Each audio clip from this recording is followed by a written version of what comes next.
বন্ধুরা, আমি চৈতালি, হাসি খুশি চৈতালি চ্যানেলের পক্ষ থেকে সকল বন্ধুকে জানাই আমার আন্তরিক শুভেচ্ছা। বন্ধুরা, আজ আমি বেশ কিছু মজাদার এবং চরম হাসির জোকস উপস্থাপন করতে চলেছি। আপনারা এই জোকসগুলি শুনুন, আশা করি আপনাদের খুবই ভালো লাগবে। খুবই মজাদার এবং হাসির জোকস।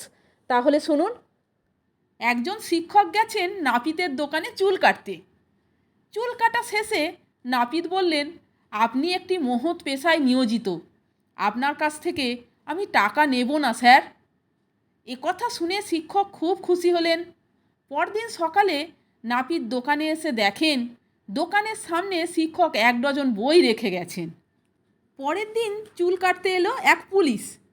চুল কাটা শেষে নাপিত বললেন, আপনি জনগণের সেবক, আপনার কাছ থেকে কি করে টাকা নিই। এতে পুলিশ খুব খুশি হয়ে পরদিন নাপিতের দোকানের সামনে 1 ডজন কমলা লেবু রেখে গেলেন। পরদিন নাপিতের দোকানে এলেন এক উকিল। নাপিত উকিলের কাছেও টাকা নিলেন না। বললেন, আপনি ন্যায়ের জন্য লড়াই করেন, আপনার কাছে আমি টাকা নেব না স্যার। পরদিন দেখা গেল 1 ডজন উকিল নাপিতের দোকানের সামনে দাঁড়িয়ে। বোঝো ঠেলা। বন্ধুরা, এখন যে জোকসটি আপনাদেরকে শোনাচ্ছি সেটিও দারুণ মজার। তাহলে শুনুন। ক্লাসরুমে শিক্ষক ছাত্রদের পড়াচ্ছেন। স্যার ছাত্রদের বলছেন, তোমরা কেউ গালাগালি দিয়ে বাজে কথা বলবে না, এটা খুব খারাপ। যখন যে যা জিজ্ঞাসা করবে ভদ্র ভাষায় কথা বলবে। ছাত্ররা সব এক বাক্যে বলল, ঠিক আছে স্যার। শিক্ষক এবার পড়াতে শুরু করলেন। বললেন, আমি আজ তোমাদের রামায়ণ পড়াবো। আচ্ছা বলতে পারো রামায়ণ কে লিখেছিলেন? এ কথা শুনে এক ছাত্র উঠে দাঁড়িয়ে বললেন, স্যার চুলমিকি লিখেছিলেন। ছাত্রের এ কথা শুনে শিক্ষক বলছেন, এ আবার কি কথা? চুলমিকি আবার কি জিনিস?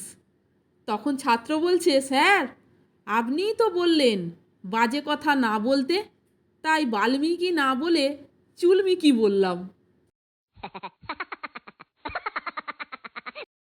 বন্ধুরা, আরেকটি জোকস বলছি শুনুন।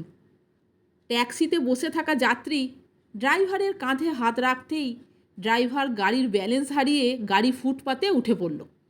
যাত্রী বলল, মাফ করবেন দাদা, আমার উদ্দেশ্য আপনার ধ্যান ভঙ্গ করা ছিল না। ড্রাইভার বললেন, না না, আপনার এতে কোনো দোষ নেই।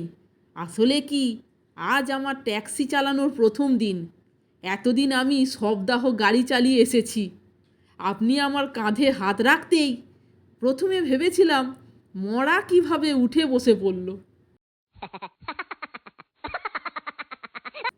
বন্ধুরা, এখন যে জোকসটি আপনাদেরকে শোনাচ্ছি সেটিও দারুণ মজার। তাহলে শুনুন। বসের সঙ্গে ফোনে কথা হচ্ছে কর্মচারীর। কর্মচারী, স্যার আজকে আমার শরীরটা খুব খারাপ, আজ অফিসে আসতে পারবো না। এ কথা শুনে তখন বস বলছে, শরীর খারাপ থাকলে আমি কি করি জানো? আমার প্রেমিকার সঙ্গে রিকশায় করে ঘুরে বেড়াই, বেশ ভালো লাগে, তুমিও চেষ্টা করে দেখতে পারো। কিছুক্ষণ পর বসকে ফোন করলেন কর্মচারী। বললেন, স্যার আপনার বুদ্ধিটা বেশ কাজে লেগেছে, রিকশায় ঘুরে খুব ভালো লাগছে। আপনার প্রেমিকাও বেশ স্মার্ট, রিকশার ভাড়াটা সেই দেবে বলেছে। এ কথা শুনে স্যার বেহুঁশ। বন্ধুরা, আরেকটি জোকস বলছি শুনুন। এটা দুটো মাতালকে নিয়ে একটি মজাদার জোকস। প্রথম মাতাল, তুই যদি বলতে পারিস যে আমার ব্যাগে কি আছে, তাহলে এই ব্যাগে সব ডিম তোর। আর তুই যদি বলতে পারিস যে এই ব্যাগে কটা ডিম আছে, তাহলে এই ব্যাগের 8টা ডিম 8টাই তোর। এবং তুই যদি বলতে পারিস এই ডিমগুলো কিসের, তাহলে এই ডিমগুলো পাড়া মুরগিটাও তোর। এ কথা শুনে তখন দ্বিতীয় মাতাল বলছে, ভাই কোনো একটা ক্লু দে। তাহলে বন্ধুরা, এই মজাদার এবং হাসির জোকসগুলি আপনারা শুনলেন তো? যদি ভালো লাগে তাহলে একটা লাইক, কমেন্টস এবং আমার চ্যানেলটিকে সাবস্ক্রাইব করে আমার পাশে থাকবার অনুরোধ করলাম। এই রকম আরও অনেক হাসির গল্প, মজার গল্প, হাসির জোকস শুনতে বন্ধুরা প্লিজ আমার চ্যানেলের ভিডিওগুলো আপনারা একটু দেখুন। ভালো লাগলে বন্ধুদের মধ্যে শেয়ার করে দেবেন। আপনারা সকলে ভালো থাকবেন, সুস্থ থাকবেন। আমি আবার আসছি পরের দিন অন্য কোনো হাসির গল্প, মজার গল্প, হাসির জোকস নিয়ে। ভিডিওটা সম্পূর্ণ দেখার জন্য এবং এই মজাদার জোকসগুলি শোনার জন্য আপনাদের আমি অসংখ্য ধন্যবাদ জানাচ্ছি।